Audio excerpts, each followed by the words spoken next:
ॐ अज्ञानतिमिरान्धस्य ज्ञानाञ्जनशलाकया चक्षुरुन्मीलितं येन तस्मै श्रीगुरुवे नमः। श्रीचैतन्यमनोभीष्टं स्थापितं येन भूतले स्वयं रूपकदा मह्यं ददाति स्वपदान्तिकं। वन्देऽहं श्रीगुरुं श्रीयुतपदकमलं श्रीगुरून् वैष्णवांश्च श्रीरूपं साग्रजातं सहगण रघुनाथान्वितं तं सजीवं साद्वैतं सावधूतं परिजनसहितं कृष्णचैतन्यदेवं श्रीराधाकृष्णपादान् सहगण ललिता श्रीविशाखान्वितांश्च। हे कृष्ण करुणा सिन्धो दीनबन्धो जगत्पते गोपेश गोपिकान्त राधाकान्त नमोऽस्तुते। तप्त कांचन गौरांगी राधे वृंदावनेश्वरी वृषभानुसुते देवी प्रणमामि हरिप्रिये। वाञ्छाकल्पतरुभ्यश्च कृपा सिन्धुभ्य एव च पतितानां पावनेभ्यो वैष्णवेभ्यो नमो नमः। अनन्तकोटि वैष्णववृन्द की जय। नमः ओं विष्णुपादाय कृष्णप्रेष्ठाय भूतले श्रीमते जयपताका स्वामिन् इति नामिने। नमो आचार्यपादाय निताय कृपाप्रदायने गौरकथाधामदाय नगरग्रामतारिणे। नमः ओं विष्णुपादाय कृष्णप्रेष्ठाय भूतले श्रीमते भक्तिवेदान्त स्वामिन् इति नामिने। नमस्ते सारस्वते देवे गौरवाणी प्रचारिणे निर्विशेषशून्यवादी पाश्चात्यदेशतारिणे। जय श्री कृष्ण चैतन्य प्रभु नित्यानंद श्री अद्वैत गदाधर श्रीवासादि गौर भक्तवृंद। हरे कृष्ण कृष्ण कृष्ण हरे हरे हरे राम राम राम हरे हरे। हरे कृष्ण कृष्ण कृष्ण हरे हरे हरे राम राम राम हरे हरे। हरे कृष्ण कृष्ण कृष्ण हरे हरे हरे राम राम राम हरे हरे। आप सबका बहुत बहुत स्वागत है आज के इस अत्यंत महत्वपूर्ण कार्यक्रम में। इसके अंतर्गत जैसा कि आप जानते हैं हम बहुत ही महत्वपूर्ण लघु ग्रंथ जो कि यजुर्वेद का एक बहुत महत्वपूर्ण हिस्सा है, ऐसा ईशोपनिषद उसका हम अध्ययन कर रहे हैं, जिसका अनुवाद एवं तात्पर्य दिया है श्रीमद् अभय चरणारविंद भक्तिवेदांत स्वामी श्रील प्रभुपाद जी ने। श्रील प्रभुपाद की जय। तो आइए, जहाँ से कल परसों विराम लिया था वहीं से आज आगे बढ़ते हैं।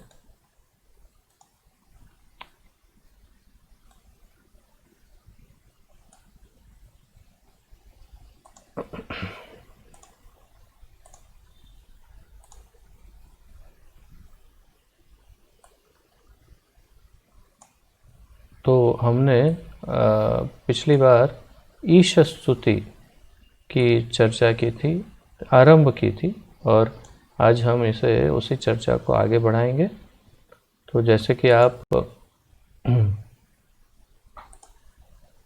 यदि आपके पास वो कॉपी हो तो आप देख सकते हैं। आज फिर से एक बार उसका हम गान करेंगे और फिर आगे बढ़ते हैं।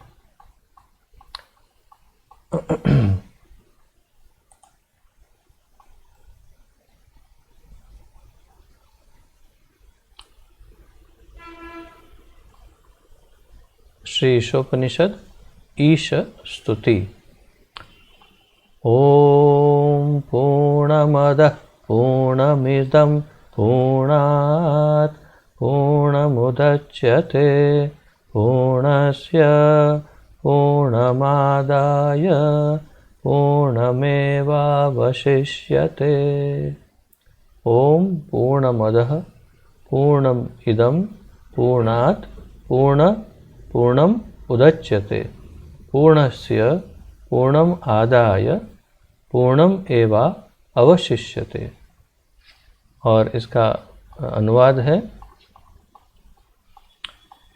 भगवान पूर्ण है और चूँकि वे पूरी तरह परिपूर्ण हैं, अतएव उनके सारे उद्भव तथा यह व्यवहार जगत पूर्ण के रूप में परिपूर्ण है।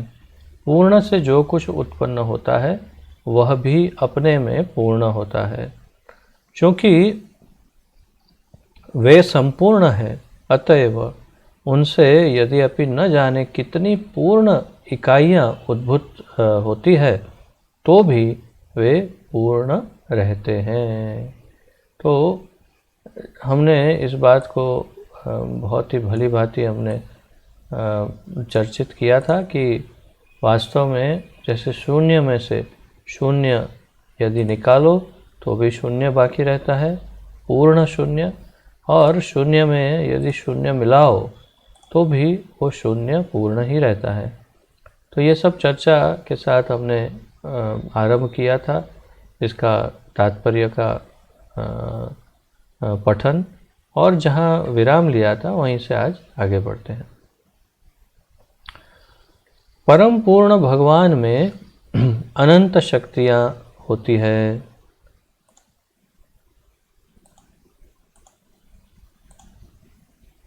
और वे सबकी सब उन्हीं के सामने पूर्ण है। तो परम भगवान में अनंत शक्तियाँ हैं और वे सबकी सब उन्हीं के समान पूर्ण हैं। भगवान के समान पूर्ण है उनकी शक्तियाँ। तो यहाँ पर थोड़ा सा चिंतन करने का विषय है। भगवान पूर्ण है, वो तो ठीक है, और उनकी शक्तियाँ भी अनंत है, हाँ ये भी ठीक है, और वे सबकी सब उन्हीं के समान पूर्ण है। तो ये एक हमारे लिए अतिरिक्त जानकारी है कि भगवान तो पूर्ण है ही, परंतु उनकी शक्तियाँ भी उनके ही समान पूर्ण हैं। इस तरह यह दृश्य भौतिक जगत भी अपने में पूर्ण है। तो इस तरह प्रभुपाद जी कह रहे हैं कि ये जो दृश्य भौतिक जगत है ये भी अपने आप में पूर्ण है। तो इसे समझना हमारे लिए कठिन है, क्योंकि हम सभी जगह पे अपूर्णताएं देखते हैं, अधूरापन देखते हैं, और पूर्णता के लिए हमेशा प्रयास करते हैं, लेकिन कुछ भी पूर्ण नहीं होता। हमारे कोई प्रयास पूर्ण नहीं। अर्थात यदि आपको कुछ चाहिए, उसके लिए आप प्रयास करते हैं, प्राप्त होने पर भी वो पूर्णता का एहसास नहीं होता। तो फिर कैसे कह रहे हैं प्रभुपाद जी के दृश्य जगत ये भौतिक जगत जो है वो पूर्ण है? तो वास्तव में हम इस दृश्य जगत के कुछ कुछ हिस्सों की बात करते हैं, तब उसमें अपूर्णता प्रतीत होती है, परंतु पूरे भौतिक जगत अर्थात कि अनंत कोटि ब्रह्मांड जिसको जो है वो सब मिला करके एक पूर्ण शक्ति है भगवान की, और इसीलिए वो पूर्ण है। तो हम यदि कोई छोटी छोटी चीज़ों में पूर्णता की चर्चा करेंगे तो हमें शायद वो पूर्णता अपनी अपूर्ण इंद्रियों के कारण नहीं नजर आएगी। तो हमारी इंद्रियां अपूर्ण हैं, परंतु भगवान अपूर्ण नहीं है।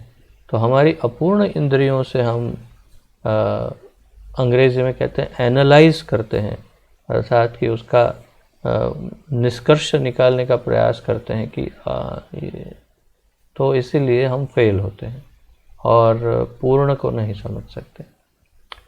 तो ये सब चीज़ें फिर से एक बार प्रभुपाद जी हम पहले भी देख चुके हैं इंद्रियों का, फिर अब जो पहला श्लोक है, प्रथम श्लोक, उसमें फिर से ये सब चर्चाएं प्रभुपाद जी करेंगे। तो ये 24 तत्व जिनका यह भौतिक ब्रह्मांड अस्थायी प्राकट्य है, इस तरह व्यवस्थित है कि इस ब्रह्मांड के पालन तथा भरण के लिए आवश्यक प्रत्येक वस्तु उत्पन्न कर सकें। तो 24 तत्व जिनका ये भौतिक ब्रह्मांड अस्थाई प्राकट्य है। तो हमने इसकी थोड़ी चर्चा की थी पहले कि जैसे 5 महाभूत, पंच महाभूत, फिर अहंकार, बुद्धि, मन इत्यादि, फिर अलग अलग सब कुछ मिला करके 24 तत्वों की बात की है, जिसकी भगवत गीता में अच्छी तरह चर्चा की है भगवान ने।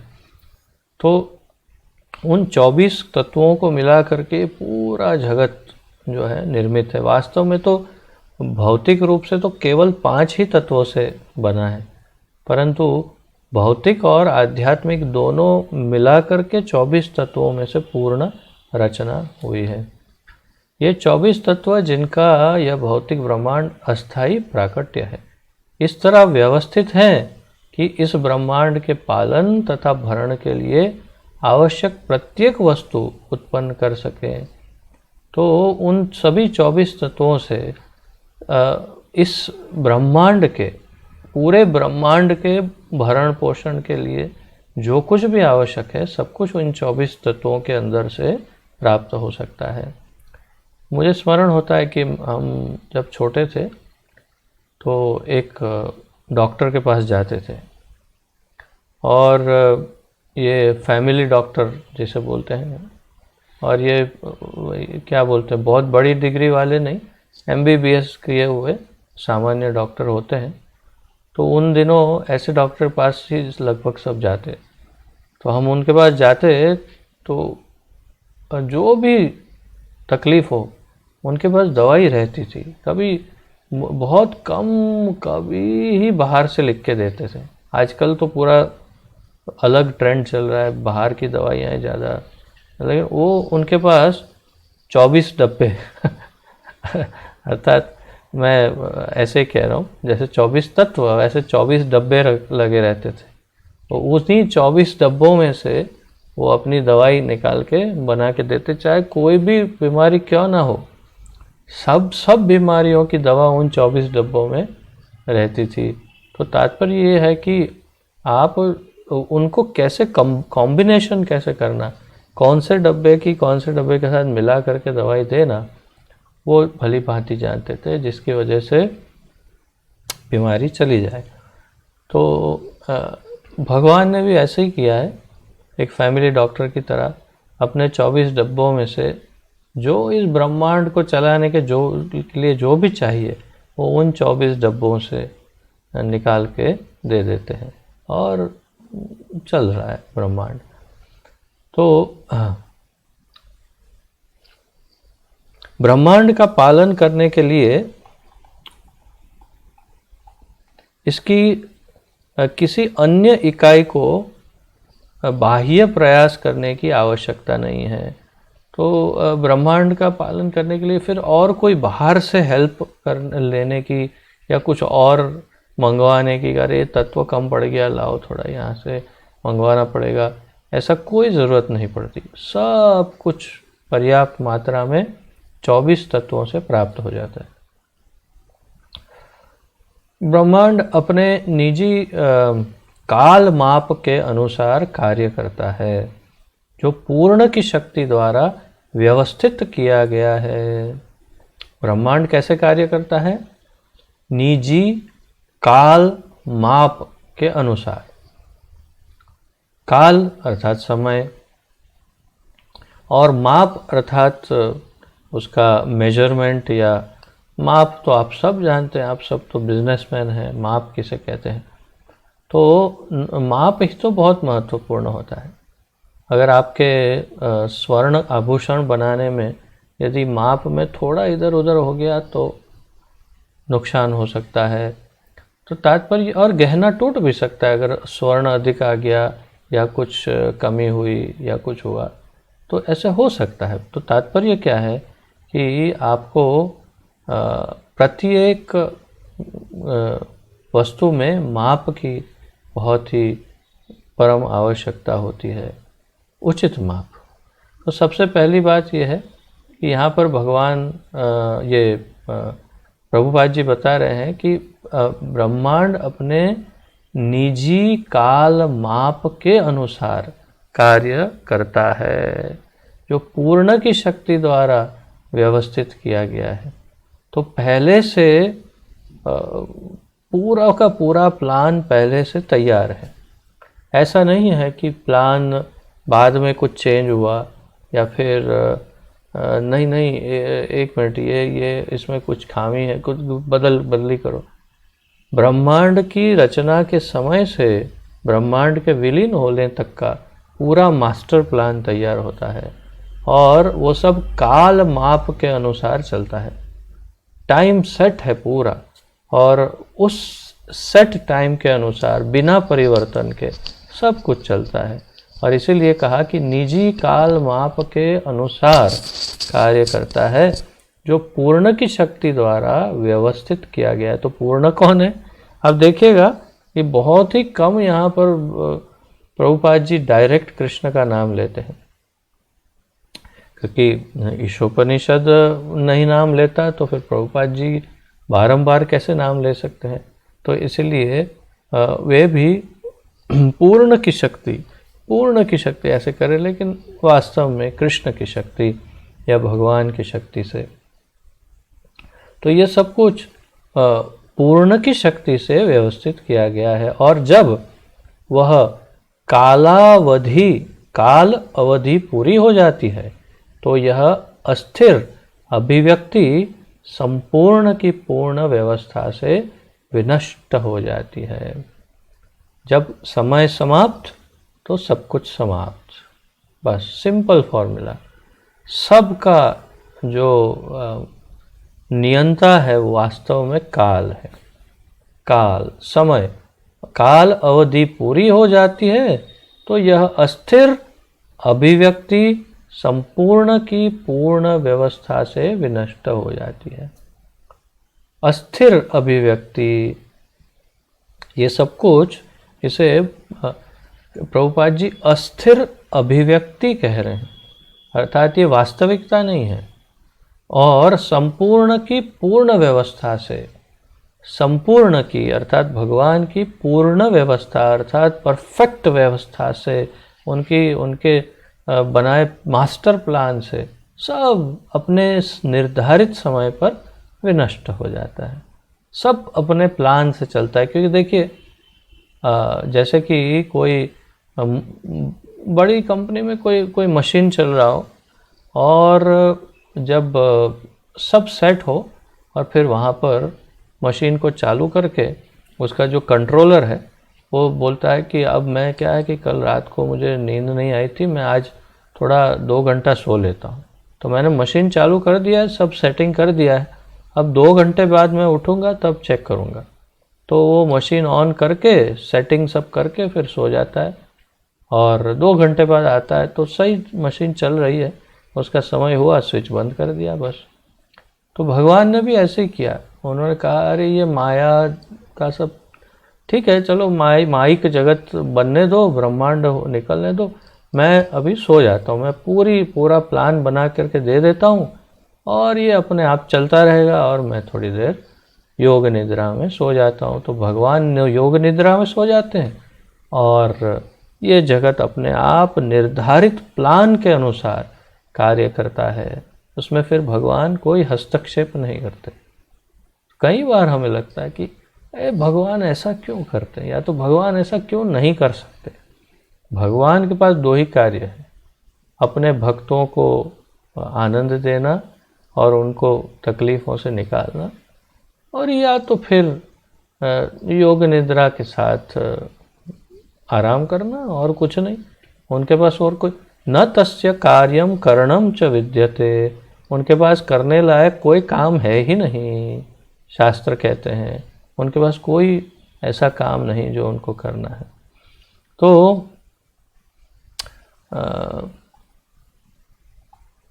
छोटी पूर्ण इकाई जीवों को सारी सुविधाएं प्रदान की जाती है जिससे वे उस संपूर्ण की अनुभूति कर सके। तो छोटी पूर्ण इकाई, यहाँ पर प्रभुपाद जी ने सब उदाहरण देते हुए उस प्रकार सब अभिव्यक्त किया है।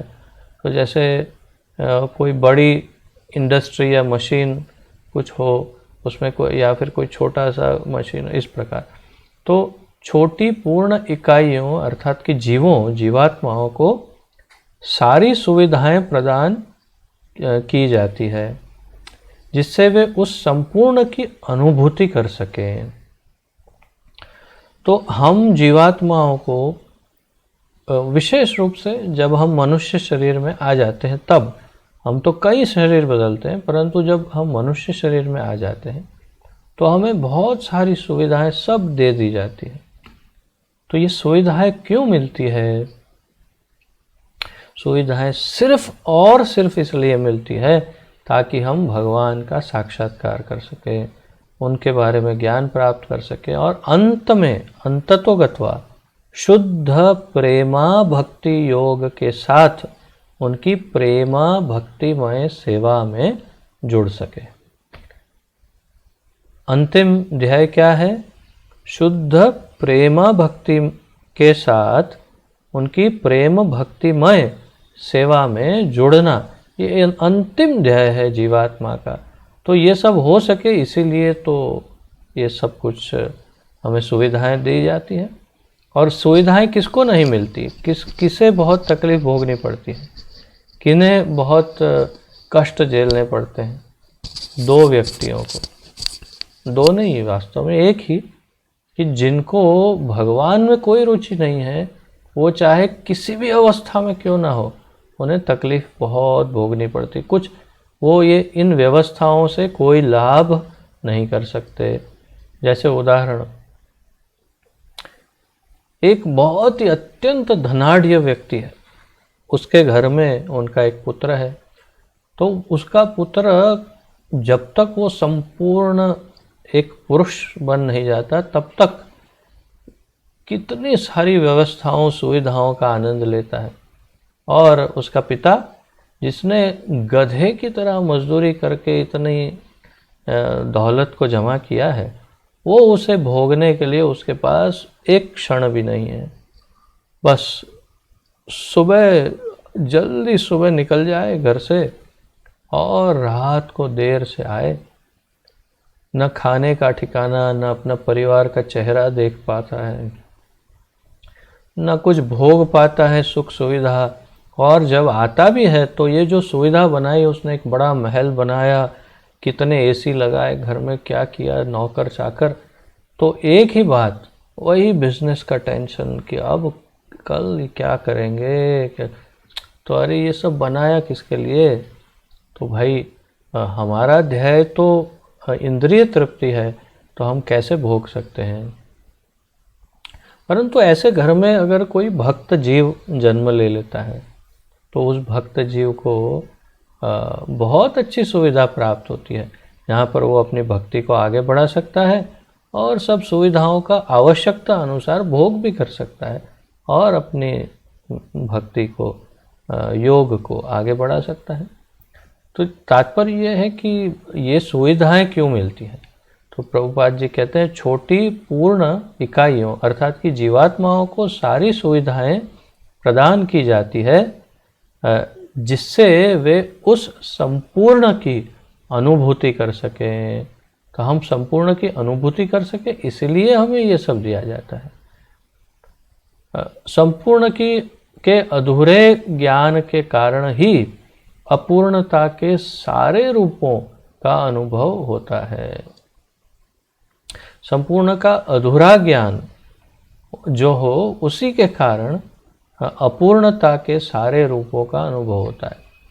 अर्थात संक्षिप्त में जो दुख, जो तकलीफें, जो परेशानियां हम झेलते हैं, उसका कारण है कि हम संपूर्ण के अधूरे ज्ञान के कारण, अर्थात हमें भगवान के बारे में न ज्ञान है, न हम उनकी सेवा में हैं, न हम उनसे प्रेम करते हैं और इसीलिए तकलीफ भोगते हैं। बहुत सरल फॉर्मूला, मैं तो कहता हूँ ये सारे अध्ययन का सार एक ही है। ये सब जो हम मेहनत करके ये सब अध्ययन कर रहे हैं, सार समझ लो तो बस हो गया, सब समझ लिया। एक ही सार है, अगर भगवान से प्रेम करते हैं, अगर भगवान की सेवा करने की दृढ़ इच्छा हृदय में है तो दुख नहीं है, तकलीफ नहीं है, परेशानी नहीं है। परंतु अगर भगवान के प्रति समर्पण भाव नहीं, श्रद्धा नहीं, उनकी सेवा करने की इच्छा नहीं, उनके प्रति प्रेम नहीं, तो हो गया बस, तो हम हैं और माया है। और फिर माया देवी फुटबॉल की तरह हमें यहाँ से वहाँ उछालती है, और लगता है चाहे कभी ओ सुख, ओह दुख दुख दुख, ओ सुख आए, बस चलता रहता है, लेकिन हम समझ नहीं पाते। और इतने बुद्धिहीन हैं लोग, इतने बुद्धिहीन, दुख आते बोलते जीवन में तकलीफें तो आती है, बहुत डट करके सामना करना चाहिए, हिम्मत रखनी चाहिए, और जो हिम्मत रखता है वही जीतता है। वाह क्या! और फिर एकदम से गिर के खड्डे में, और फिर अचानक उठा और होश आया, संभाला, क्या हुआ भाई, आपका लेक्चर चल रहा था, कुछ हिम्मत हिम्मत नहीं, वो तो बोलने के लिए होता है। और फिर तो ऊपर नीचे ऊपर नीचे ऊपर नीचे, एक शरीर दूसरा शरीर तीसरा शरीर चौथा शरीर, गोल गोल गोल गोल गोल गोल आ ब्रह्म भुवनालोका पुनरावर्तिनो अर्जुन, घूमता ही रहता है। और जैसे ही उसकी थोड़ी सी नज़र पड़ती है, ये भगवान थक गया अभी, तो भगवान कहते हैं हाँ तो सुनो, लेक्चर सुनो, प्रभुपाद क्या कहते हैं सुनो। हाँ, प्रभुपाद क्या कहते हैं, भगवान को प्रेम करना चाहिए। अच्छा, ओ शरणागति, ओ ये क्या होता है, मुझे तो लगता था सब मेरी शरण में आने चाहिए, ये तो कुछ अलग सुनने में आ रहा है। तो ठीक है, और एक दो चार जन्म ले लो और गोल गोल घूमो, तो बस यही हम जीवों का, मैं जितना आसानी से कह रहा हूँ, वास्तव में उससे कई गुना अधिक आसानी से ये चल रहा है। मैं तो जितना समय निकाल रहा हूँ, ये समय आप देखिए, हमने अब तक करोड़ों जन्म ले लिए, लाखों, 84 लाख योनियों में कम से कम 84 लाख तो जन्म ले ही लिए, समझ लो। तो तब जा कर के हम इस अवस्था में पहुँचे हैं कि हम कृष्ण के बारे में कुछ चर्चा कर सकते हैं। तो ये अब आगे भी बताएंगे प्रभुपाद जी की ऐसा मौका बार बार नहीं आता है, इसे छोड़ना नहीं चाहिए, और भगवान के प्रति समर्पित होके उनकी सेवा करने की जो तैयारी है, यदि दिल हृदय में जागृत हो जाए, तब हम मुक्त हो सकते हैं। तो संपूर्ण के अधूरे ज्ञान के कारण ही अपूर्णता के सारे रूपों का अनुभव होता है। मनुष्य जीवन जीव की चेतना का पूर्ण प्राकट्य है। मनुष्य जीवन जीव की चेतना का पूर्ण प्राकट्य है, और यह चेतना जन्म और मृत्यु के चक्र में 84 लाख योनियों से विकसित होने के बाद मिलती है। मनुष्य जीवन कैसे मिलता है? 84 लाख योनि के चक्र में घूम के अंत में मनुष्य जीवन प्राप्त होता है। यदि जीव अपनी पूर्ण चेतना युक्त इस मानव जीवन में संपूर्ण से संबंधित अपनी पूर्णता की अनुभूति नहीं करता, तो वह पूर्णता की अनुभूति करने का अवसर खो देता है और भौतिक प्रकृति के नियम द्वारा पुनः विकास चक्र में डाल दिया जाता है।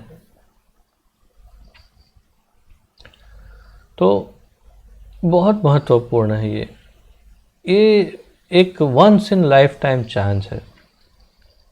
मैं हमेशा वही उदाहरण देता हूँ 12th का, 10वीं या 12वीं ही समझो, 12th स्टैंडर्ड का, 12वीं कक्षा हमारे जीवन का एक सबसे बड़ा मोड़ होता है। बस उसमें जिसने 12वीं कक्षा में बहुत अच्छा पढ़ाई कर ली, उसका बाकी का आगे का जीवन बस अच्छे से अच्छे नौकर बनने के लिए वो तैयार रहता है। और जिसने बहुत अच्छी पढ़ाई नहीं की, उसके पास दो ही चांस रहते हैं, या तो वो बहुत ही उत्तम कक्षा का बिजनेसमैन बन जाए, और या तो एक सामान्य गरीब आदमी की तरह बाकी का जीवन बिता दे। लेकिन जो पढ़ लेता है बहुत अच्छा, उसके पास केवल एक ही अंतिम क्या कहते हैं लक्ष्य रहता है, या तो परिणाम मिलता है, और वो परिणाम क्या है, अच्छे से अच्छा नौकर। जितना अच्छा पढ़ाई किया उतना अच्छा नौकर। सबसे अच्छी पढ़ाई क्या है, आईएएस आईपीएस क्या होते हैं, सरकारी नौकर। तो सब कहने का तात्पर्य है कि 12वीं कक्षा में जैसे बस कर लिया तो हो गया, नहीं तो फिर बाकी का जीवन क्या होगा पता नहीं। तो उसी प्रकार ये हमारी बोर्ड की एग्ज़ाम, फाइनल एग्ज़ाम का फाइनल स्टेज चल रहा है। अच्छा, उसमें भी सोच रहे हैं कि हाँ चलो भाई अभी तो जीवन लंबा है,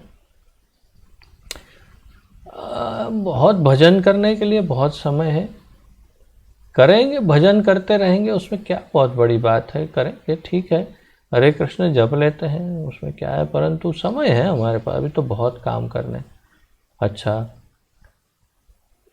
आइंद्र प्रभु जो यहाँ पर श्री वृंदावन धाम में 24 घंटा जो संकीर्तन जिन्होंने आरंभ किया, तो वो 24 आवर कीर्तन के स्थापक प्रभुपाद जी के शिष्य और विश्व विख्यात संगीतकार अर्थात इस्कॉन में कम से कम आइंद्र प्रभु जो हैं वो कहते थे कि जब आप जप कर रहे हैं तो अब जो मंत्र बोलने वाले हैं वो ये समझकर बोलिए कि हो सकता है भगवान ने मुझे ये आखिरी बार ये मंत्र जपने का मौका दिया है, उसके बाद मेरी सांस अगर रुक गई तो वो मंत्र आखिरी हो जाएगा, और इसलिए ये जो मंत्र अब मैं जपने वाला हूँ वो मंत्र मेरे जीवन के आखिरी मंत्र को समझकर मुझे जप लेना चाहिए। सत्य है ना, किसे पता है हिसाब, हमें क्या हिसाब पता है कि कौन सा हमारा मंत्र अंतिम मंत्र होने वाला है, और इसलिए जब जप करते हैं तो उस मंत्र को अंतिम मंत्र समझ करके जप करना चाहिए। कैसे जप करेंगे, तो आप सब खूब बुद्धिमान हैं, जानते हैं। तो बस तात्पर्य ये है कि ये जीवन भी पूरा अंतिम है, इसमें अगर अवसर खो दिया तो प्रभुपाद जी समझाते थे अपने लेक्चरों में, कई बार बता दें, मान लो किसी तरह आपने अच्छे काम कर लिए इस जन्म में, भक्ति नहीं की बढ़िया, लेकिन अच्छे काम कर लिए, तो फिर स्वर्ग लोक चले जाओगे। अब स्वर्ग लोक का तो क्या है कि वहाँ का जो जीवन काल का जो नियम है उसके अनुसार वहाँ 10,000 वर्ष, यहाँ मनुष्य के 10,000 वर्ष वहाँ का जीवन काल है। तो वहाँ 10,000 वर्ष जिएंगे और फिर क्षीणे पुण्य मर्त्य लोकम पुनः विशंति, तो आपका जो पुण्य खत्म हो जाएगा, क्षीण हो जाएगा, तो मृत्य लोकम पुनः विशंति, इस धरती पर वापस जन्म लेना ही पड़ेगा, मनुष्य का ही जन्म लेंगे अच्छा वाला कोई। परंतु 10,000 वर्ष के बाद क्या होगा, प्रभुपाद जी कहते हैं अब केवल 9,500 साल बाकी हैं, 9,500 साल के बाद धर्म का संपूर्ण रूप से धरती से नाश हो जाएगा। कृष्ण भावनामृत आंदोलन का भी 10,000 साल का आयुष्य प्रभुपाद जी ने बताया है कि कृष्ण भावनामृत आंदोलन भी 10,000 वर्ष तक चलेगा। उसके बाद अगर आप लोग मान लो जन्म लेते हैं तो यहाँ पर आपको शायद हो सकता है कोई भी इस्कॉन का भक्त नज़र नहीं आए, और फिर कोई भक्त ही नज़र नहीं आए, कोई धार्मिक ही ना हो, तो फिर आप क्या करेंगे, तब आपको फिर से कई और जन्म लेने पड़ेंगे इसी कलयुग में, और फिर नई साइकिल जब शुरू होगी, नया सतयुग आएगा, फिर आप 60,000 वर्ष ध्यान लगाओ नारायण पे, तब जा कर के आपको नारायण की प्राप्ति हो। तो ये सब क्यों करना है भाई। और यदि मान लो आपने कोई बुरे कर्म किए और नरक में चले गए, तो फिर कोई गारंटी नहीं है कि नरक भोग करने के बाद कितने वर्षों के बाद आओगे, और आओगे तो मनुष्य ही जन्म मिलेगा, ये तो बिल्कुल ही गारंटी नहीं है। तो इसीलिए ये इसकी सीरियसनेस समझने की आवश्यकता है। पता नहीं मैं बोलते समय भी इसकी इतनी सीरियसनेस, इसकी महत्वता, इसकी गंभीरता को समझ पा रहा हूं कि नहीं। सबसे पहले तो मुझे समझना है, फिर आपको बताना है। परंतु सबसे गंभीर बात है ये once in millions of life times का चांस है। करोड़ों जन्मों में एक जो चांस मिलता है, वो ये चांस मिला है कि हम कृष्ण के भक्त बन सके और अपनी नैया को हमेशा के लिए पार कर सके। तो मुझे नहीं लगता है कि किसी भी अवस्था में हमें परवड़ेगा नहीं। अगर हम ये चांस गंवा देंगे तो हमें परवड़ेगा नहीं। कहते हैं ना कि हम हमारे लिए बहुत ही बुरा हो जाएगा अगर हम ये चांस गंवा देंगे। और जब कभी कोई भक्त भक्ति में जुड़ता है फिर भी सीरियस नहीं होता, या फिर अन्य किसी चीज़ों में उसकी रुचि डेवलप हो जाती है, जैसे धन, प्रतिष्ठा या स्त्री या कुछ और, इसमें यदि उसकी रुचि उत्पन्न हो जाती है भक्ति में जुड़ने के बाद भी, तो उससे अधिक मूर्ख और उससे अधिक क्या कहें दुर्भाग्यशाली और कोई इस पूरे अनंत कोटि ब्रह्मांडों में कोई नहीं हो सकता। तो इसीलिए बहुत गंभीरता पूर्वक सोचिए, ये चांस दोबारा नहीं मिलेगा, ये दोबारा नहीं मिलेगा। जो एक एक सांस हमारी खत्म हो रही है, वो एक एक सांस कितनी महत्वपूर्ण है। तो और हमारे सामने लोग चले जाते हैं, प्रभु जी चले गए, मेरी सास उन्होंने भी शरीर छोड़ा, कई सन्यासी भक्तिचारू महाराज चले गए, सब चले जा रहे हैं, सबका समय आ रहा है, सब जा रहे हैं, और उसी लाइन में हम खड़े हैं। हम उसी लाइन में खड़े, बस हमें ये पता नहीं कि हमारे आगे कौन है, हमारे पीछे पीछे कौन है, और हमारा नंबर कब अचानक आएगा कुछ पता नहीं। भगवान कहते हैं मृत्यु सर्वहरश्चाहम, मैं मृत्यु बनकर आता हूँ और सब कुछ छीन के ले जाता हूँ। समय भी छीन लेंगे, ये समय भी नहीं रहेगा कि हम कीर्तन कर पाएँ, जप कर पाएँ। तो समय नहीं गंवाना चाहिए। इस समय को जितना एक एक क्षण को पकड़ के उसका उपयोग करके भगवान की भक्ति जितनी हो सके करते जाइए। बहुत कम समय बचा है हम सबके पास, किसी का कोई गारंटी नहीं है, बस उसको पूर्ण रूप से भक्ति में इस्तेमाल करिए। तो दोबारा ये ऐसे गधे बन के फिर से जीवन नहीं निकालना पड़ेगा। यदि बारंबार गधे बनने की इच्छा है तो फिर सबके लिए आमंत्रण है कि कोई भी जो चाहे मन में कर सकते हैं। परंतु यदि चाहते हैं कि नहीं, हम ठाकुर जी के साथ रह के उनकी सेवा करना चाहेंगे और हम भी मुक्त होना चाहते हैं, अब बहुत हो गया, तो फिर एक ही उपाय है, और वो भी सिर्फ इस जन्म में है, और दोबारा ये चांस नहीं मिलेगा। इसलिए सीरियस होना पड़ेगा। तो प्रभुपाद जी यही समझा रहे हैं कि मनुष्य जीव की चेतना का पूर्ण प्राकट्य है, और यह चेतना जन्म और मृत्यु के चक्र में 84 लाख योनियों से विकसित होने के बाद मिलती है। यदि जीव अपनी पूर्ण चेतना युक्त इस मानव जीवन में संपूर्ण से संबंधित अपनी पूर्णता की अनुभूति नहीं करता, तो वह पूर्णता की अनुभूति करने का अवसर खो देता है और भौतिक प्रकृति के नियम द्वारा पुनः विकास चक्र में डाल दिया जाता है। ब्रह्म भुवना लोका पुनरावर्ति माम उपेत्य तु कौन्तेय पुनर्जन्म न विद्यते। तो सिर्फ जो मेरे पास आता है उसे दोबारा जन्म नहीं लेना पड़े, क्योंकि हम ये नहीं जानते कि हमारे पालन के लिए प्रकृति में पूर्ण व्यवस्था है। अतएव हम इंद्रिय भोग के तथाकथित पूर्ण जीवन की सृष्टि करने के लिए प्रकृति के साधनों का उपयोग करने का प्रयास करते हैं। प्रभुपाद जी कहते हैं सबकी व्यवस्था है। गुजराती में कहते हैं कीड़ी ने कण, हाथी ने मण।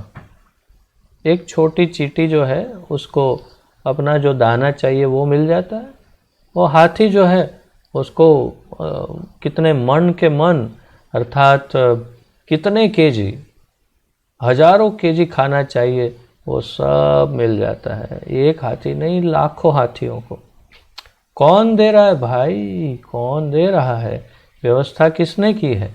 प्रकृति में सारी व्यवस्था भगवान की इच्छा से पहले से हुई है, तो इसलिए सबके पास है। लेकिन हम क्या करते हैं मनुष्य, फिर भी हम इस प्रकृति का दोहन करते हैं और उसमें से कुछ अधिक कुछ अच्छा अपने लिए निकालने का प्रयास करते हैं।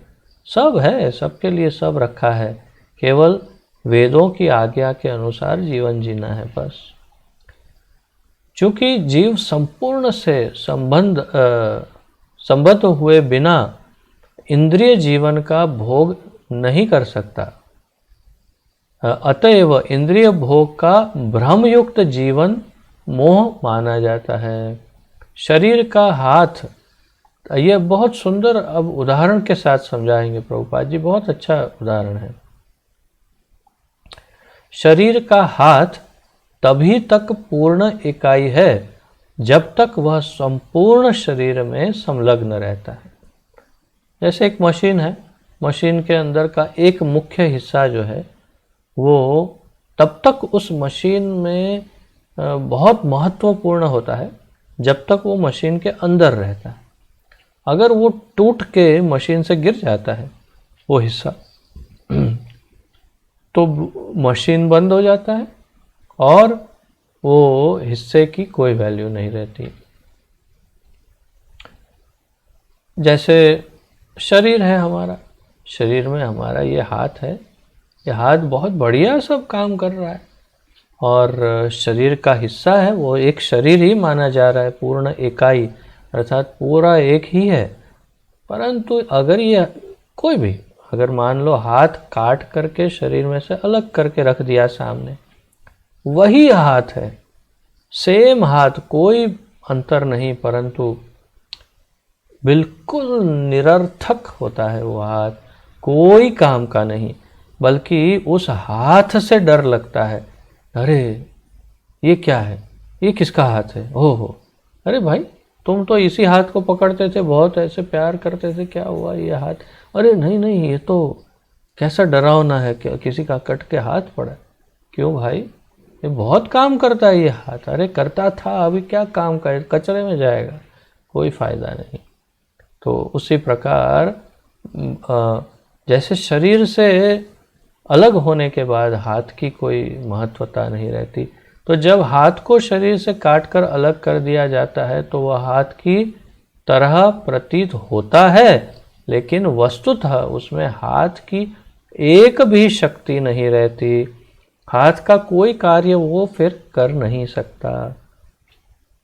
इसी प्रकार सारे जीव संपूर्ण के अंश हैं और यदि उन्हें उस संपूर्ण से पृथक कर दिया जाए तो पूर्णता की भ्रामक अभिव्यक्ति उन्हें पूर्णतया तुष्ट नहीं कर सकती। तो तात्पर्य है कि हम भगवान से अलग कभी भी खुश नहीं रह सकते, कभी नहीं, कभी नहीं, किसी भी अवस्था में नहीं।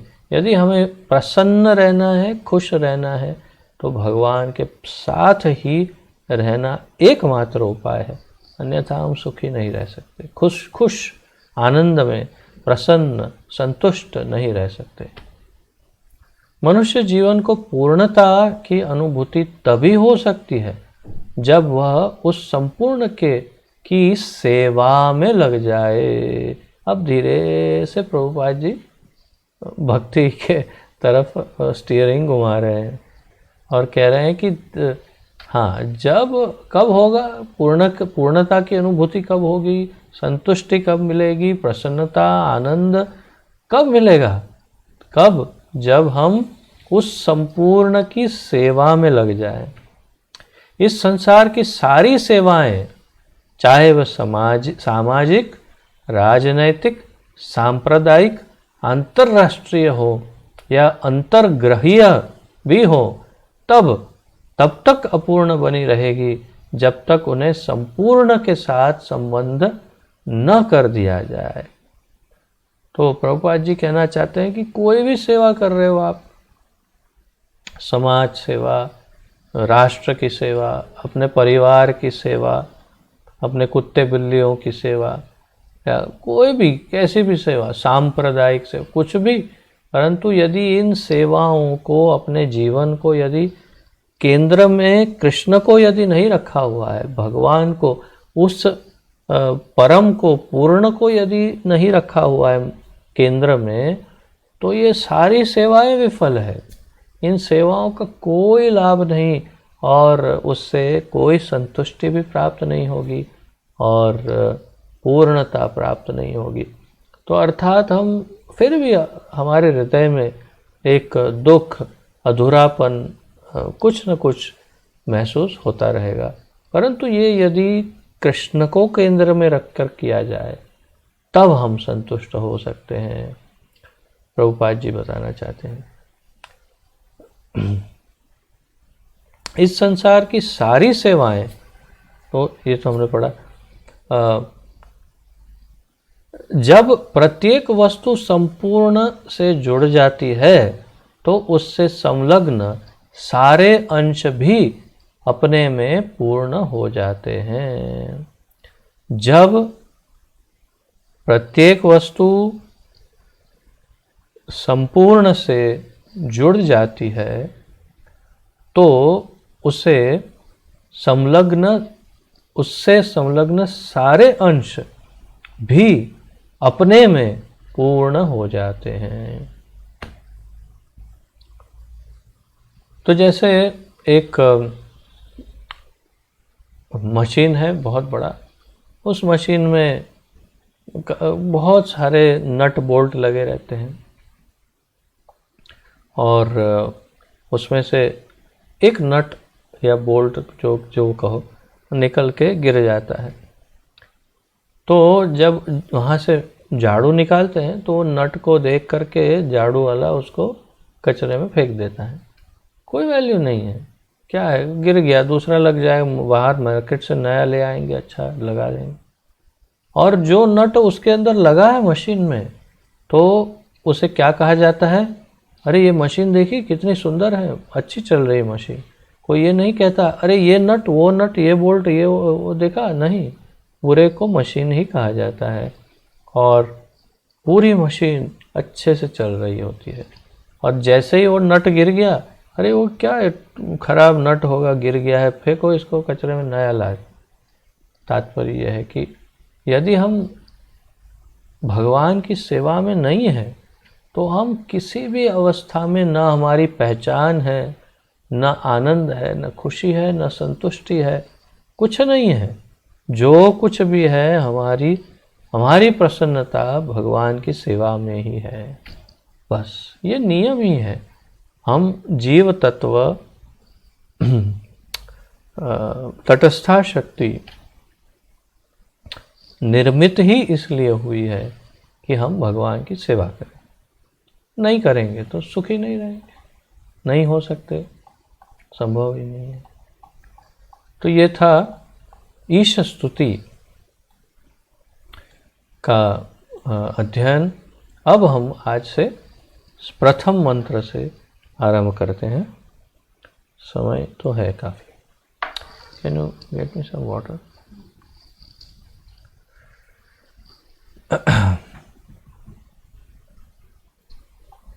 मंत्र 1।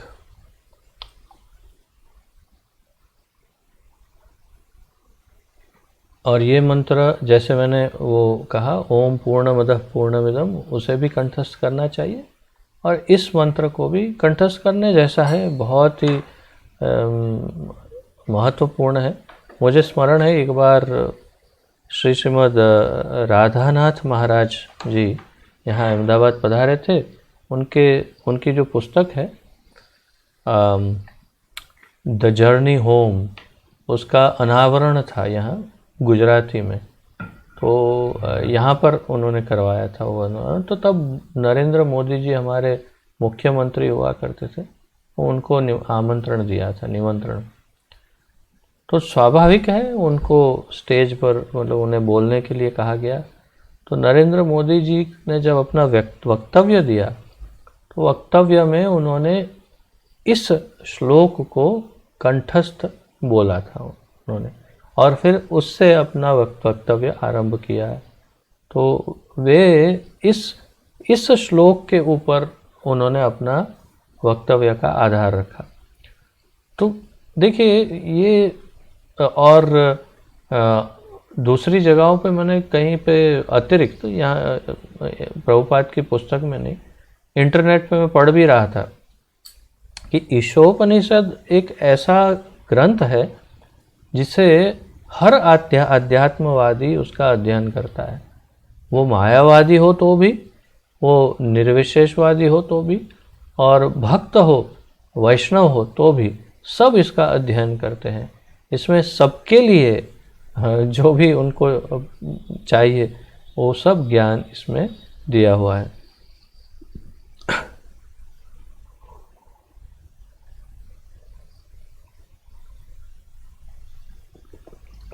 तो अगर संभव करिए, इसे कंठस्थ करिएगा। आइए पढ़ते हैं मंत्र 1। ईशावास्यम् इदं सर्वं यत्किंच जगत्यां जगत् तेन त्यक्तेन भुञ्जिथा मा गृधः कस्य स्विद्धनम्। ईशावास्यम् इदं सर्वं यत्किंच जगत्यां जगत् तेन त्यक्तेन भुञ्जिथा मा गृधः कस्य स्विद्धनम्। बहुत सुंदर श्लोक है। जब इसका अर्थ समझ जाएंगे तो बहुत ही आनंद आएगा और फिर अच्छी तरह से स्मरण हो जाएगा। आप अगर अभी मैं जब इसको पढ़ रहा हूँ तो ध्यान देंगे, अगर इसका अर्थ हृदय में उतर गया तो इसे स्मरण रखना बहुत आसान हो जाएगा। एक एक शब्दों का अर्थ देखते हैं। ईश भगवान, आवास्यम नियंत्रित। तो अब ये जो शब्द है आवास्यम, तो प्रभुपाद जी उससे नियंत्रण कह रहे हैं कि आवास्यम अर्थात नियंत्रित करना, कंट्रोल करना।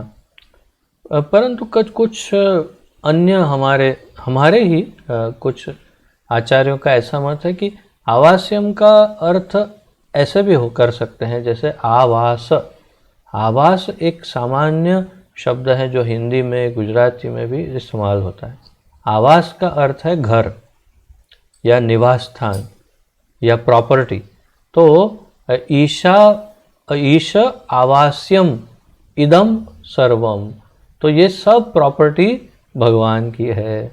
और अगर प्रभुपाद जी के अनुवाद से देखें तो नियंत्रित करने वाले, तो ये सबके कंट्रोलर भगवान है। तो ईश आवास्यम नियंत्रित, इदम यह, सर्वम संपूर्ण, यत किंच जो भी, जगत्याम ब्रह्मांड के भीतर, जगत जड़ चेतन सब कुछ, तेन उसके द्वारा, उसके भगवान के द्वारा, त्यक्तेन पृथक रखा गया भाग, भुंजिथाहा तुम्हें स्वीकार करना चाहिए, माँ नहीं, गृध गृधः क्षमा कीजिए, प्राप्त करने का प्रयास, कस्य स्विद अन्य किसी की, धनम संपत्ति को। अनुवाद पढ़ते हैं। इस ब्रह्मांड के भीतर की प्रत्येक जड़ अथवा चेतन वस्तु भगवान द्वारा नियंत्रित है और उन्हीं की संपत्ति है, आभास्यम उनकी संपत्ति है। अतएव मनुष्य को चाहिए कि अपने लिए केवल उन्हीं वस्तुओं को अपनाए जो उसके लिए आवश्यक हैं और जो उसके भाग के रूप में नियत कर दी गई है। तेन त्यक्तेन उसके लिए नियत कर दी गई। मनुष्य को यह भली भांति जानते हुए कि अन्य वस्तुएं किसी की हैं, उन्हें स्वीकार नहीं करना चाहिए। अब श्लोक से अर्थ समझने का प्रयास करते हैं। ईश आवास्यम इदम सर्वम, ये सब कुछ भगवान का है, भगवान की मालिकी का है, भगवान की प्रॉपर्टी है। यत किंच जगत्याम जगत, तो ये ब्रह्मांड के भीतर जो कुछ भी है या ब्रह्मांड स्वयं भी, ये सब प्रॉपर्टी भगवान को बिलोंग करती है, भगवान की है।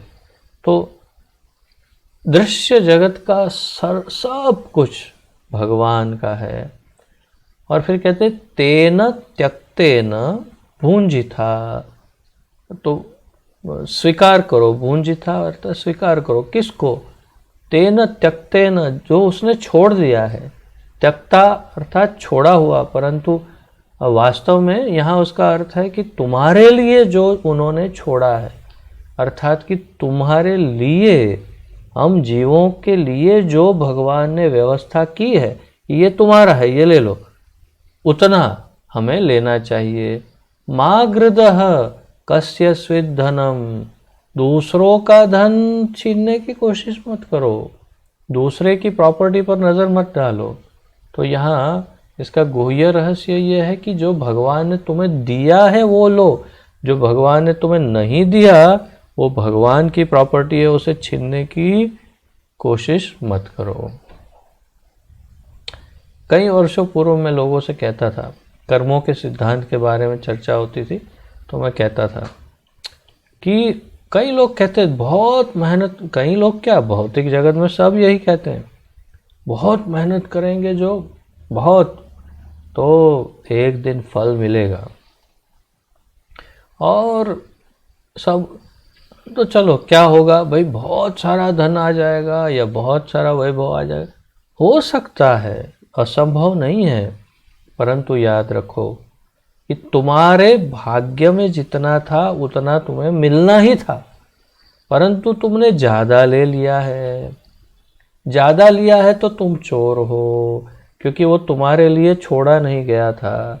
और उसका क्या होता है चोर का, कभी न कभी उस चोर की सज़ा, तो चोरी की सज़ा चोर को भोगनी पड़ेगी। तो उसे और जो लिया है वो वापस भी दे ही देना पड़ेगा। इसी जन्म में या फिर अगले जन्मों में कभी भी जो लोन के जैसे ले लिया भगवान का, जो हमारा नहीं था, वो वापस चुकाना पड़ेगा। इसलिए यदि आपके भाग्य में 10 लाख है तो 10 लाख मिलेंगे, करोड़ लेके बैठे हो तो 90 लाख ब्याज के साथ, सूद समेत 10 गुना ब्याज होता है। ये कर्म का नियम है। तो आपको 90 × 10 उतने लाख वापस करने हैं ठाकुर जी को। तो वो एक जन्म में हो या फिर कई जन्म लग जाए, तो वो हमारा नहीं था, वो ठाकुर जी का था, भगवान का था, उस पूर्ण का था, अगर ईशोपनिषद की भाषा में कहें तो वो हमने छीन के ले लिया, तो हम चोर हैं। माँ गृधः कस्य स्विद धनम, दूसरों की प्रॉपर्टी पे हाथ मत डालो बाबा। तो अब तात्पर्य में बहुत सुंदर ढंग से प्रभुपाद जी ये सब समझाएंगे। वैदिक ज्ञान अमोघ है, अमोघ बाण, अमोघ अर्थात बिल्कुल परफेक्ट, चूक ही नहीं सकता। वैदिक ज्ञान अमोघ है, क्योंकि यह साक्षात भगवान से प्रारंभ होने वाली गुरु शिष्य की पूर्ण परंपरा से होकर आगे चलता आ रहा है। तो जैसे हमेशा हम कहते हैं धर्म्यम तो साक्षात भगवत प्रणीतम। भगवान भगवत गीता में कहते हैं वेदांत कृत वेद विदेव चाहम। तो मैं ही वेद का रचयिता हूँ। भागवत भी कहते हैं कि भगवान ने ही वेदों की रचना की। तो वैदिक ज्ञान अमोघ है क्योंकि साक्षात भगवान से प्रारंभ होने वाली गुरु शिष्य परंपरा की पूर्ण परंपरा से होकर आगे चलता आ रहा है। तो भगवान ने कहा वो ज्ञान परंपरा में आ रहा है। क्योंकि वैदिक ज्ञान का पालन क्षमा कीजिए वैदिक ज्ञान का पहला शब्द भगवान द्वारा उच्चारित हुआ था, अतः इस ज्ञान का स्रोत दिव्य है। तो भगवान द्वारा उक्त है, कहा गया है, इसलिए दिव्य है। भगवान द्वारा उच्चारित शब्द अपौरुषेय कहलाते हैं। तो ये हमने स्लाइड शो में देखा था। इसमें से काफ़ी कुछ वापस रिपीट भी होगा। जो प्रभुपाद जी ने अपने आमुख में भूमिका में लिखा था वो यहाँ पर फिर रिपीट करेंगे। तो हम लेकिन अब दोबारा वो प्रेजेंटेशन नहीं देखेंगे, आपको स्मरण भी होगा ही। तो वेद अपौरुषेय है। क्यों अपौरुषेय है वेद? क्योंकि भगवान ने कहा। तो भगवान क्या पुरुष नहीं है? हम तो पहले कितने टाइम से चर्चा कर रहे हैं कि भगवान पुरुष है, भगवान पुरुष है, या भगवान एक व्यक्ति है, व्यक्तित्व है। तो फिर ये अपौरुषेय कैसे हुए? अरे भाई इसलिए हुए क्योंकि ये प्रथम और अंतिम पुरुष एक ही पुरुष जो है, जो पुरुषोत्तम है, उन्होंने कहे हैं। सामान्य मनुष्य ने नहीं कहे, इसीलिए उसे अपौरुषेय कहा। तो ये पुरुषोत्तम के द्वारा कहा गया है वेद। तो भगवान द्वारा उच्चारित शब्द अपौरुषेय कहलाते हैं, जो इस बात का संकेत है कि ये शब्द किसी संसारी पुरुष द्वारा कहे गए नहीं हैं। भौतिक संसार में रहने वाले जीव में 4 दोष होते हैं। देखिए अब प्रभुपाद जी क्षमा कीजिए, उसी चर्चा पर हमें वापस ले जा रहे हैं जो भूमिका में की कि एक जीवात्मा में 4 मुख्य दोष रहते हैं। तो भौतिक संसार में रहने वाले जीव में 4 दोष होते हैं। एक, वह निश्चित रूप से त्रुटि करता है, गलतियां करता है प्रत्येक जीव। 2, वह मोहग्रस्त होता है, प्रत्येक जीव भ्रमित होता है। हमने देख लिया प्रत्यक्ष प्रमाण कैसे भ्रमित हुए वो चित्रों को देखकर। तो प्रत्येक जीव अवश्य भ्रमित होता है। तीसरा, उसमें दूसरों को धोखा देने की प्रवृत्ति पाई जाती है। तो हमेशा हमने देखा क्या, आप सबका अनुभव है कि किसी न किसी को हम धोखा देते हैं और किसी न किसी और कई लोगों से धोखा खाते भी हैं। तो ये चलता रहता है। चौथा, उसकी इंद्रियां अपूर्ण हैं और हमारी इंद्रियां भी अपूर्ण हैं, सब में त्रुटियां हैं।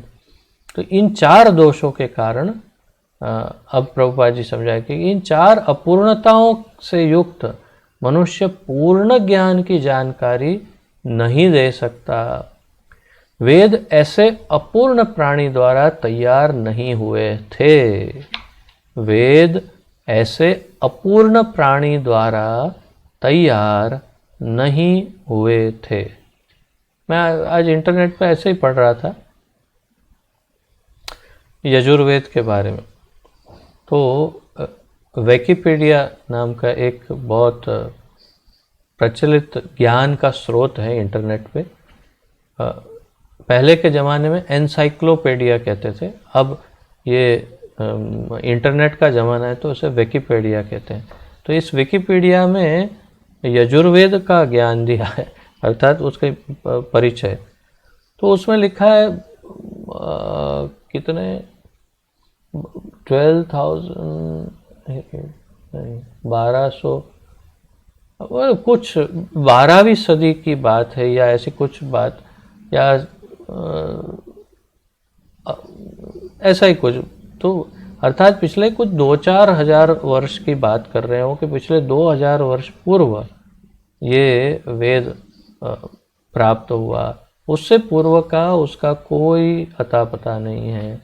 अरे भाई, अता पता तब होगा ना जब तुम वेद खोल के पढ़ोगे अंदर क्या लिखा है। तो ऐसे अता पता तुम इसमें इंटरनेट में बता दो, कैसे चलेगा। इतना सारा ज्ञान दिया है उसमें, बहुत महत्वपूर्ण अच्छे अच्छे ज्ञान दिए, परंतु मूल बात ही मिस कर गए कि 2000 वर्ष पूर्व तक का उसका इतिहास प्राप्त है, उससे पहले के क्या इसका इतिहास है कहीं पता नहीं चल रहा। नहीं चलेगा ना पता भाई, क्योंकि ये अपौरुषेय है। ये 5,500-6 हजार वर्ष पूर्व वेद व्यास जी ने लिख दिया है, बस उसके बाद हो गया। तो इसलिए पता नहीं चलेगा। 6,000 तक पता चल जाएगा, उसके आगे पता नहीं चलेगा। तो ये अपौरुषेय है, ये ज्ञान अत्यंत शुद्ध है और हम मनुष्यों के उद्धार के लिए हमारे लिए उपलब्ध है।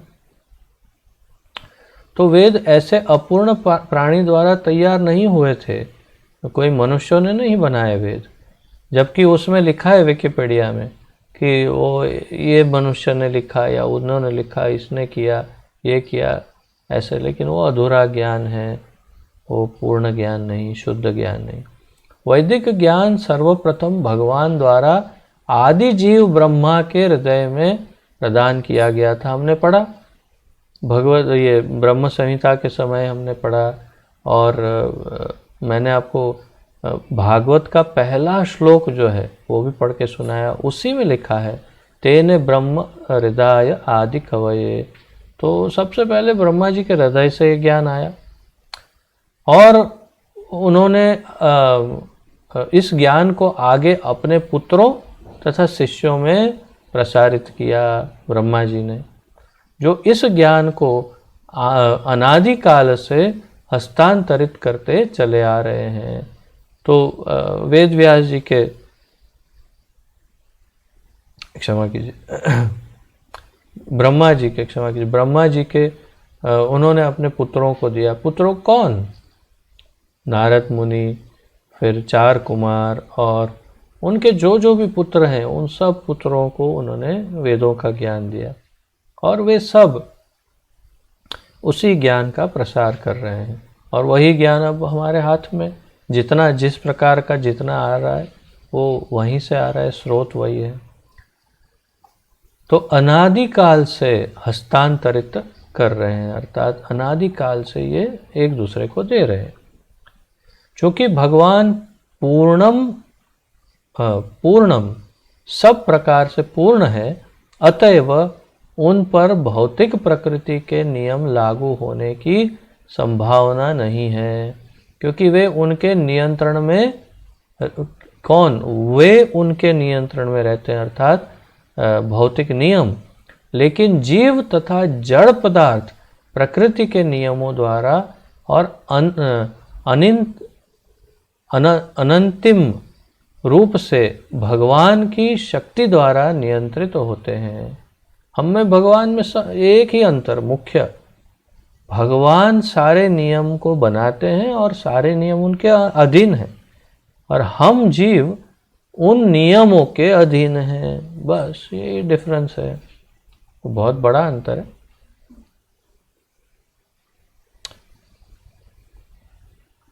अब आगे कहते हैं, यह ईशोपनिषद, वास्तव में ईशोपनिषद शब्द का जब संधि विग्रह करते हैं, अलग करते हैं, तो ईश उपनिषद, ईश अर्थात भगवान, उपनिषद अर्थात उपनिषद, ये 3 शब्द है। उपनिषद, उपनिषद का अर्थ है जो ऊपर की तरफ ले जाता है, या ऊपर की तरफ बढ़ाता है, या ऊपर हमें स्थित कर देता है, अर्थात ऊपर पहुंचाता है। तो जो ईशोपनिषद अर्थात जो भगवान की तरफ हमें ले जाता है, ये उसका अर्थ है। तो यह ईशोपनिषद यजुर्वेद का अंश है, प्रभुपाद जी कह रहे हैं। फलस्वरूप इसमें इस ब्रह्मांड में स्थित समस्त वस्तुओं के स्वामित्व के विषय में जानकारी मिलती है। यजुर्वेद में बहुत सारा ज्ञान दिया है, अलग अलग प्रकार का, बहुत विभिन्न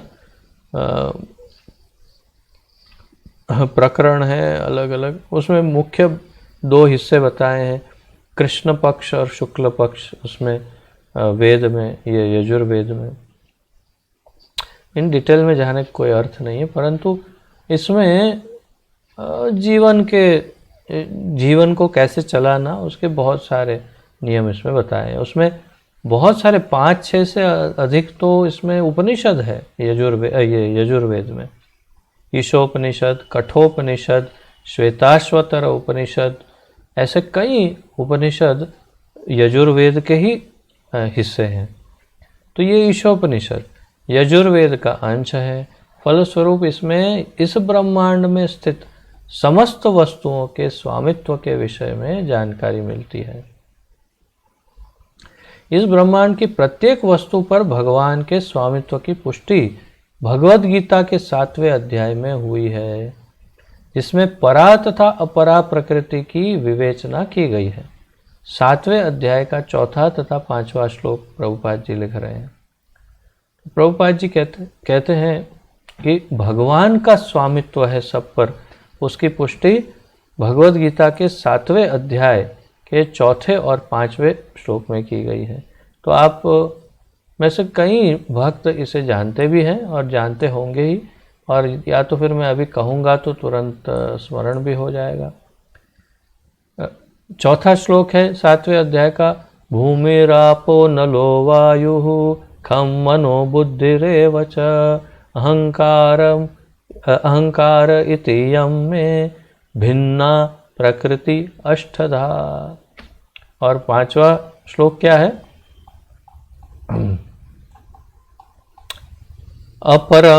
अपरेयम इति तन्व। ये हमने इसमें किया था, थोड़े ही दिन हुए, भक्ति वृक्ष में किया था।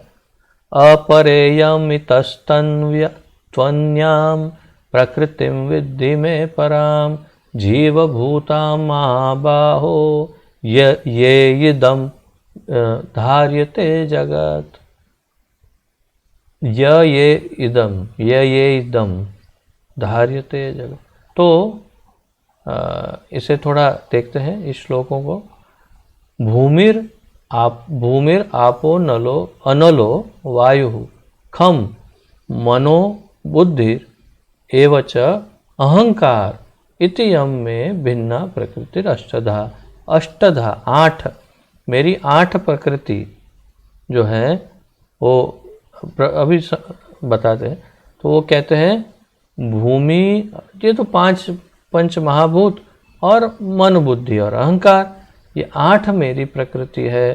तो भगवान कहते हैं ये मेरी भिन्ना प्रकृति, अष्टधा, भिन्ना अर्थात मुझसे अलग हुई ये प्रकृति है। ये शब्द बहुत महत्वपूर्ण है, भिन्ना। अंतरंगा शक्ति के लिए भगवान ऐसा नहीं कहते, परंतु बहिरंगा शक्ति के लिए कहते हैं ये मेरी भिन्न हुई, मुझसे अलग हुई ये शक्ति है मेरी। और इसमें ये 8 मुख्य है। और फिर 5वें श्लोक में कहते हैं अपरेयम इतस्तु अन्याम प्रकृतिम विद्धि में पराम जीवभूतां महाबाहो येदम धार्यते जगत। अर्थात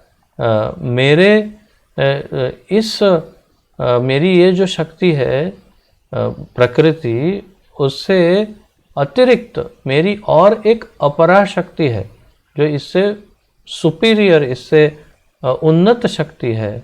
और मेरे जो ये सब जीवात्मा है वो उसी शक्ति का हिस्सा है।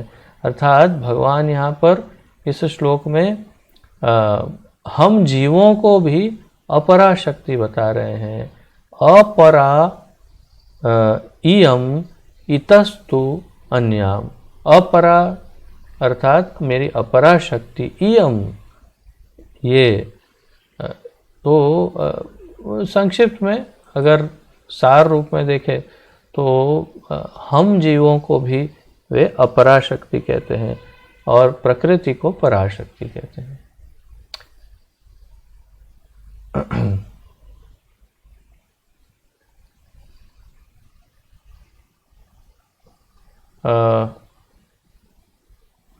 जिसमें परा तथा अपरा प्रकृति की विवेचना की गई है। प्रकृति के सब तत्व पृथ्वी, अग्नि, जल, वायु, आकाश, मन, बुद्धि तथा अहंकार भगवान की अपर, अरे क्षमा कीजिए, मैंने परा अपरा में थोड़ी गलती की बोलने में। तो हम सब पराशक्ति है, प्रकृति जो है वो अपरा है। सामान्य बुद्धि की बात है ना, अपरा और परा। परा मतलब जो पर है, तो हम जीवों को भगवान पराशक्ति कहते हैं। मेरी कभी होता है ना बोलने में, कहना ये चाहते हैं बोल ये रहे हैं, तो मैं बोलना तो परा देखिए परा ही चाहता था लेकिन अपरा बोल रहा था। तो फिर से ध्यानपूर्वक सुनिए कि भगवान कह रहे हैं हम जीवात्मा अर्थात तटस्था शक्ति भी पराशक्ति है। पराशक्ति कौन है?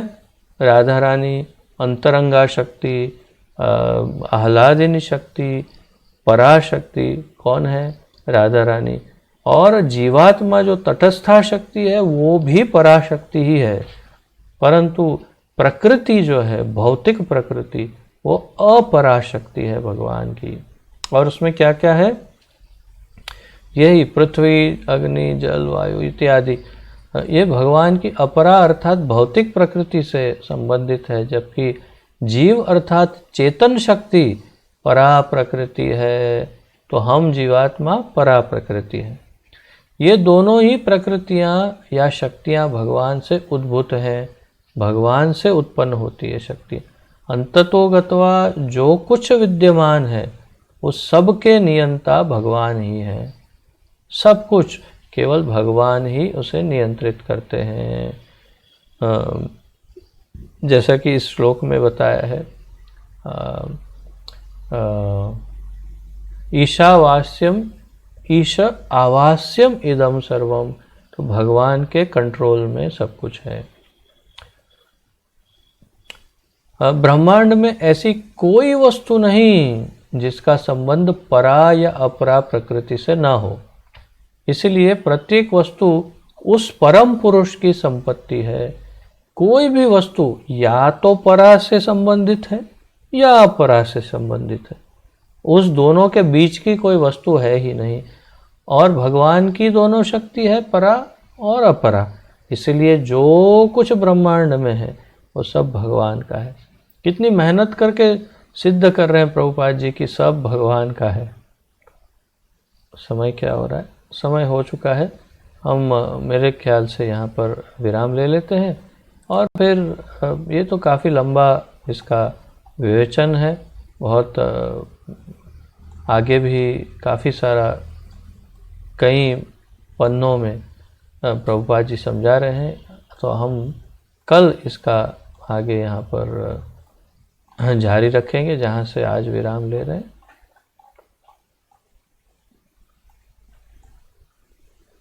और कल यहाँ पर जैसे परम पुरुष अर्थात भगवान एक पूर्ण पुरुष है, वहाँ से प्रारंभ करेंगे। तो आज यहाँ तक करते हैं। और किसी का कोई प्रश्न आदि हो, कुछ उत्कंठा आदि हो तो प्रस्तुत कर सकते हैं, अन्यथा विराम लेंगे। कुछ अब आप अपने वीडियो को भी ऑन कर सकते हैं, आपको मैं अनुमति दे रहा हूँ। किसी का कोई प्रश्न आदि है?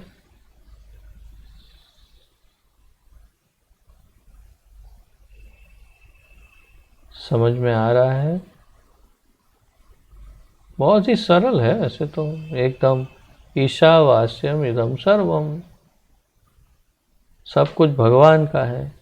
यत् किंच जगत्याम जगत, क्या? सब कुछ। तेन त्यक्तेन भुंजिता, जो तुमको दिया है वो ले हो। माँ कस्य माँ गृध कस्य सिद्धनम। दूसरा जो है वो कुछ इस पर नज़र भी मत डालो, वो तुम्हारा नहीं है, तुम्हारा जो है वो तुमको दे रहे हैं भगवान। बस इतना सिंपल, बहुत सरल है। लेकिन ये सुनने के बाद भी क्या हम अपनी नज़र डालना बंद करेंगे दूसरों पर? नहीं, आदत पड़ गई है सब, ये भी मेरा है, मुझे ये भी चाहिए, वो भी चाहिए, ये ले लूँगा, ये ऐसे कर लूँगा, ऐसा प्लान बनाऊँगा, ये आ जाएगा। या हमें आदत, बहुत खराब आदत पड़ गई, क्या करें। ठीक है, तो कोई प्रश्न ना हो तो विराम लेते हैं फिर।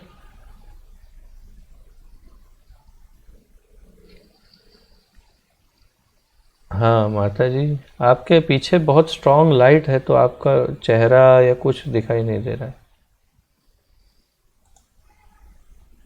हाँ हाँ, बोलिए माता जी। हमारे की जो मालिक की जो वस्तु बता रहे हैं, तो आवाज आ रही है? हाँ, कम आ रही है थोड़ी। हाँ, थोड़ा आवाज ज्यादा कर। हाँ, अब अभी अभी ठीक है। हमारे हकी और मालिक की जो वस्तु बता नहीं है, वही उसका ही हमें भोग करना चाहिए, ऐसा हाँ श्लोक में बताते हैं। बिल्कुल। हाँ, तो कई बार लोग बहुत बहुत ज्यादा मेहनत करते हैं और कुछ उसका फल प्राप्त नहीं होता, इसका मतलब यही हुआ कि वो उसके भाग्य में भगवान ने नहीं दिया, ऐसा समझ सकते हैं। ऐसा समझना चाहिए कि भगवान बहुत उसके ऊपर कृपा कर रहे हैं। हाँ, वो बहुत मेहनत करेगा तो मिल भी जाएगा उसको, लेकिन वो लोन की तरह होगा। अर्थात जो उसके भाग्य में नहीं है वो उसने लोन के रूप में ले लिया और फिर किस्तों में चुकाता रहेगा वो, और उसके 10 गुना बढ़ जाएगा उसका सब कुछ, और उतना वापस करना पड़ेगा। परंतु अगर भगवान कृपा करते हैं तो वो चाहे मेहनत कर कर के पागल हो जाए, परंतु उसे भगवान नहीं देंगे। अगर उस पर जैसे भगवान कहते हैं यस्या हम अनुग्रहणामि, अगर वो उन पर अनुग्रह करते हैं तो हरिष्ये तद धनम शनैः, तो उसको धन वन सब ले लेता हूँ मैं, छीन लेता हूँ। तो भगवान अगर कृपा करेंगे तो वो चाहे कितनी भी मेहनत करके टूट जाए उसे नहीं देंगे। सबसे अच्छा उदाहरण क्या है पता है इसका? सबसे अच्छा उदाहरण स्वयं प्रभुपाद जी ही है। उन्होंने अपने भौतिक जीवन में, और वो हमेशा खुश होकर बताते थे, उनके लेक्चर में सुनेंगे तो हंस के बताते थे। बोलते थे कि मैंने अब इतने बड़े बड़े प्लान बनाए थे, मेरे गुरु महाराज ने कहा कि तुम विदेश में जाके प्रचार करो, तो मैंने कहा उससे लिए बहुत धन चाहिए होगा, तो एक बड़ा प्रभाव डालना होगा विदेशियों पर, तो उसके लिए खूब धन चाहिए। तो उन्होंने एक, वो तो केमिस्ट थे, तो उन्होंने दवाई की एक क्षमा कीजिए फैक्ट्री आरंभ की, और बहुत बड़े बड़े सपने थे उनके, बहुत बड़ा बिजनेस करूंगा, बहुत धन कमाऊंगा। और अंत में इतना बड़ा लॉस हुआ, इतना कि सब कुछ छिन गया, सब चला गया, और बहुत ही एकदम निराश हुए कि ये प्लान सक्सेसफुल नहीं हुआ। फिर क्या हुआ? फिर उन्होंने सोचा 50 वर्ष की उम्र हो गई है, फैमिली सब सेटल्ड है, अब संन्यास ले लेते हैं, और क्या कर सकते हैं। तो गृहस्थ आश्रम का त्याग किया, संन्यास लिया, और 40 रुपए जेब में डाल करके यहाँ से विदेश गए। जब विदेश गए तो प्रभुपाद जी एक लेक्चर में बता रहे थे कि 10 साल भी नहीं, उससे कहीं कम, काफ़ी कम सालों में 40,000 की प्रॉपर्टी उनके पास थी उस समय। तो कई करोड़ों रुपए की प्रॉपर्टी उनके पास आ गई। तो फिर उनको समझ में आया कि ओहो, कृष्ण का प्लान तो कुछ अलग था, वो मुझे सबसे धनवान तो करना चाहते थे, परंतु गृहस्थ आश्रम में रह के नहीं, नहीं तो मैं ये नहीं कर सकता जो मैंने आज किया है। तो इसलिए मुझे पहले सन्यासी बनाया, फिर धन दिया कि भाई हाँ, अब तुझे ये धन की आवश्यकता है, अब तुमको चाहिए, पूरा जगत तुम्हारा है। परंतु जब गृहस्थ आश्रम में थे थे तब धन नहीं दिया, चाहे कितनी भी मेहनत की, लेकिन उनको धन नहीं दिया।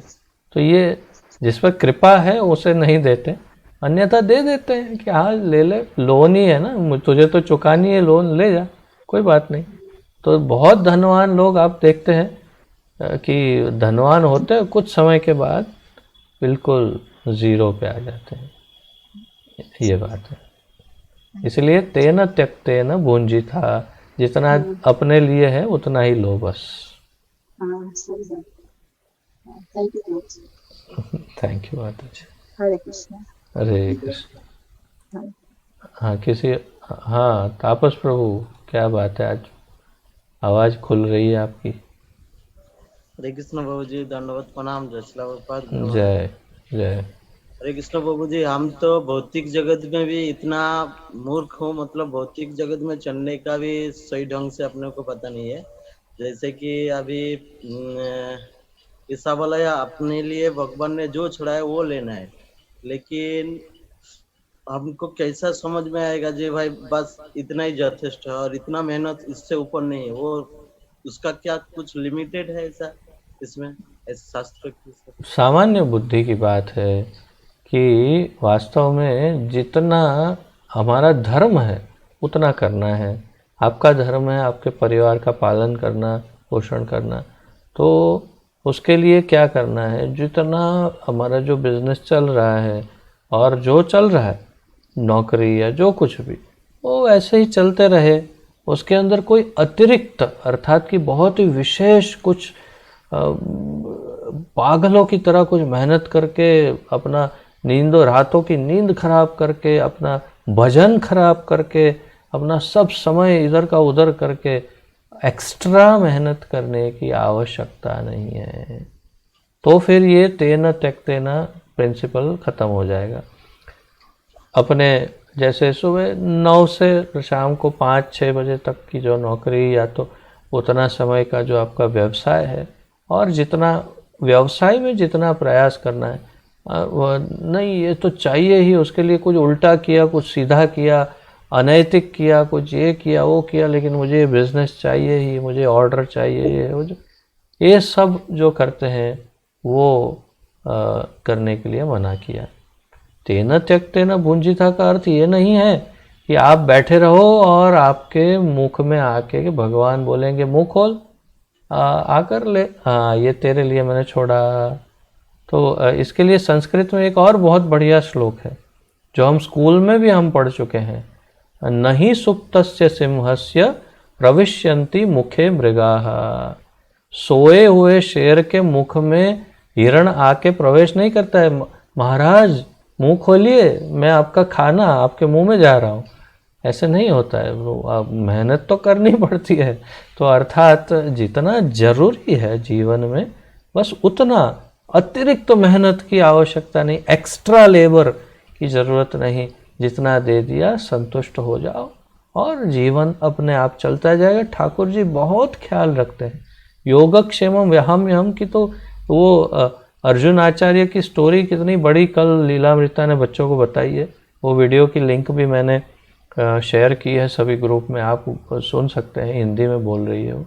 ये अर्जुन आचार्य को सिखाया भगवान ने सामने आकर साक्षात कि भाई मैं तुम्हारा वहन करूँगा, तुम भजन कर रहे हो तो मैं तुम्हारा वहन करूँगा, ये मेरी जिम्मेदारी है, मेरा काम है, तुम तुम्हारा काम करो, चिंता क्यों करते हो, मैं खाना जितना चाहिए मिल जाएगा। भूखे नहीं सुलाते हैं ठाकुर जी, इसलिए चिंता भी नहीं और अतिरिक्त मेहनत भी नहीं करनी, बस बैलेंस में अपना बैलेंस रखना है। भजन भी करो और जितना अपना समय है उतना बिजनेस करो, बस छोड़ के भी नहीं बैठना, एक्स्ट्रा मेहनत भी नहीं करनी है। ठीक है प्रभु जी प्रभु जी। हरे कृष्ण प्रभु जी। हरे कृष्ण। और किसी का कोई प्रश्न? ठीक है, आप सबका बहुत धन्यवाद। श्री ईशोपनिषद की जय। पतित पावन अभय चरणारविंद भक्ति वेदांत स्वामी श्रील प्रभुपाद की जय। पतित पावन गुरु महाराज की जय। आप सभी भक्तों की जय हो। निताय गौर प्रेमानंदे। हरि हरि बोल। हरे कृष्णा। आप सबको दंडवत प्रणाम। आप सबका बहुत बहुत धन्यवाद।